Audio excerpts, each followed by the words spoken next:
예수님께서 이 땅에서 여러 가지 사역하시는 동안 주의 말씀을 듣고 또 가르침을 받고 예수님의 기적과 은혜의 역사를 바라보는 사람들 중에 다양한 반응을 가지고 있었던 사람들이 많았습니다. 모두 다 예수님을 믿고 예수님의 그 기적의 은혜를 보고 하나님을 믿고 또 주님을 구주로 받아들인 것이 아니죠. 물론 그런 사람도 있었습니다. 그러나 또한 예수님께서 기적과 또 놀라운 이적을 신기하면서 그저 그 기적을 맛보기 위해서 예수님의 주변에 모여들었던 사람도 있었습니다. 주님께서 오병이어의 기적 이후에 그들이 하나님의 복음의 말씀을 들으러 오는 것이 아니고 떡을 먹어서 그 배가 배불러서 왔다라고 말씀을 하신 적도 있으시죠. 또한 한 부류는 천국의 말씀이 선포되고 놀라운 이적이 일어났음에도 불구하고 예수님을 믿는 것이 아니라 도리어 예수님을 시험하기 위해서 예수님의 주위에 모여든 사람들도 만만치 않게 많았습니다. 누가복음 11장 16절에서도 또 더러는 예수를 시험하여 하늘로부터 오는 표적을 구하니 라고 말씀하고 있는 것처럼 예수님을 시험하려 다가오는 사람들도 있었죠. 이런 사람들은 예수님께서 행하신 놀라운 이적을 보고도 하나님 예수님께서 선포하신 천국의 복음의 말씀을 듣고도 예수님을 하나님의 아들로 구주로 영접하지 않았습니다. 그들은 여전히 눈이 어두워져 있었던 사람들이죠. 주님께서는 이런 사람들을 통하여서 요나의 표적밖에는 그들에게 보일 표적이 없다라고 말씀하시면서 두 가지 예에 대해서 예를 들어서 말씀하십니다. 첫 번째는 31절 말씀에 보면 남방 여왕에 대해서 말씀하시죠. 이는 열왕기상 10장에 등장하는 이야기입니다. 이스라엘 왕 솔로몬의 시대에 남방 여왕이 솔로몬의 지혜로운 말을 듣기 위해서 그때 당시엔 땅끝이라고 표현된 저 멀리 남부 아라비아에서 무려 2000km의 먼 거리를 마다하지 않고 왔던 사람의 이야기를 말씀하고 계십니다. 이 사람은 솔로몬의 지혜로운 말을 듣기 위해서 수천 킬로미터의 먼 길을 마다하지 않고 그 지혜로운 말을 듣기 위해서 왔습니다. 또 한 부류의 사람에 대해서 예를 들어서 말씀하고 계시죠. 바로 니느웨 사람들의 말입니다. 선지자 요나를 통하여서 아수르의 수도인 니느웨에 가서 예수 그리스도의 하나님의 말씀을 선포해라 라고 말씀을 하셨죠. 이스라엘의 적국이고 불법과 제약이 만연한 그 땅에 선지자 요나는 보냄을 받았습니다. 선지자 요나는 망하기를 바랬죠. 그러나 요나의 외침 아래 완악했던 니느웨 사람들은 그 요나의 외침을 듣고 자신의 잘못을 회개합니다. 왕 또한 왕복을 벗고 베옷을 입고 제 위에 앉으면서 하나님 앞에 회개하죠. 그들은 구원을 받습니다. 그들은 이방인이었고 악을 행했던 자들이었습니다. 그러나 회개를 촉구하는 하나님의 음성을 듣고 그들은 회개했고 순종했고 그리고 구원을 받았습니다. 자, 남방 여왕과 또 니느웨 사람들의 특징이 뭔가요? 말씀을 들었다는 것입니다. 말씀을 사모했다는 것이에요. 그 말씀을 들으러 그 귀를 열고 마음을 열었다는 것입니다. 예수님께서 이 구약의 두 가지 사건을 언급하면서 예수님의 가르치심을 받아들이지 않는 그런 사람들, 여전히 의심의 눈초리를 바라보고 있는 사람들, 또는 유대인으로서 표적만을 구하는 이스라엘 사람들을 향하여서 주님께서는 안타까워하시면서 말씀을 하고 계시는 것입니다. 지금도 마찬가지입니다. 신앙생활을 하면서 말씀이 아니라 먼저 특별한 것에, 이상한 것에 초점을 맞추면서 말씀하시는 분들이 많아요.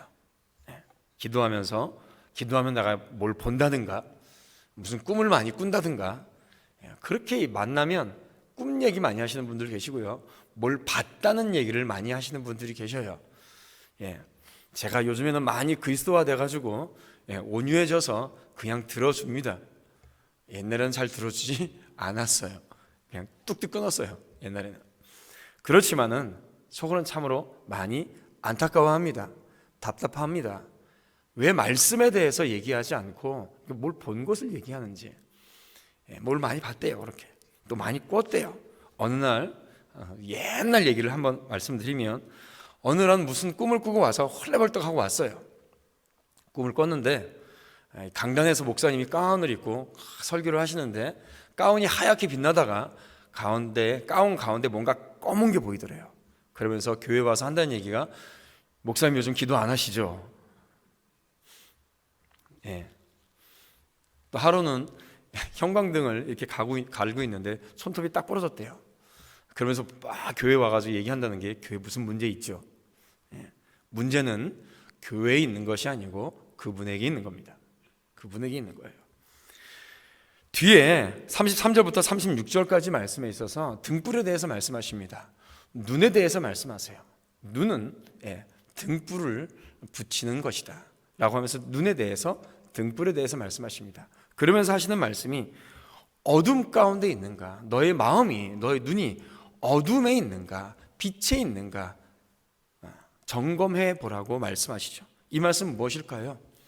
위에 있는 두 사람의 말씀처럼 두 부류의 말씀, 남방 여왕과 그리고 니느웨 사람들의 말을 말씀하시면서 왜 어둠이 마음속에 있는지를 생각을 해보라, 점검을 해보라고 말씀하셨을까요?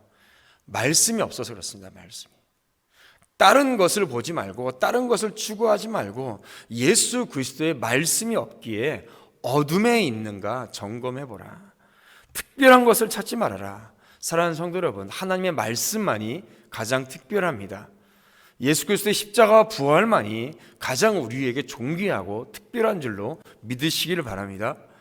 고린도전서 1장 22절 24절 말씀에 이렇게 말씀하십니다. 유대인은 표적을 구하고 헬라인은 지혜를 찾으나 우리는 십자가에 못 박힌 그리스도를 전하니 유대인에게는 꺼리끼는 것이요 이방인에게는 미련한 것이로되 오직 부르심을 받은 자들에게는 유대인이나 헬라인이나 그리스도는 하나님의 능력이요 하나님의 지혜니라. 할렐루야. 오직 십자가, 예수 그리스도의 십자가의 부활, 그리고 하나님의 말씀, 이것이 그리스도인에게 능력이요 하나님의 지혜인 줄로 믿으시기를 바랍니다. 이 하나님의 말씀의 지혜가 있는 자에게 빛이 가득한 거죠. 우리의 온몸이 밝아 조금도 어두운 데가 없기 위해서 우리 안에 빛이 가득 차 있기를 주님께서는 원하시고 계시는 것입니다. 하나님의 말씀 안에 있을 때에, 그 말씀에 순종할 때에 우리의 마음에 빛이 가득한 것이고 우리의 삶에 빛이 비춰주는 줄로 믿으시기를 바랍니다. 오늘날 그리스도인들이 힘을 잃어가는 것은 우리에게 어떤 기적과 놀라운 일들이 일어나서가 아닙니다. 어둠을 밝히는 등불의 역할을 온전히 감당하지 못하기 때문에 그렇죠. 그것은 하나님의 말씀 앞에, 말씀 안에 온전히 있지 못하기 때문입니다. 하나님의 말씀을 사모하지 못하고 있기 때문에 그랬어요. 하나님의 말씀에 순종하지 못하기 때문에 그렇습니다.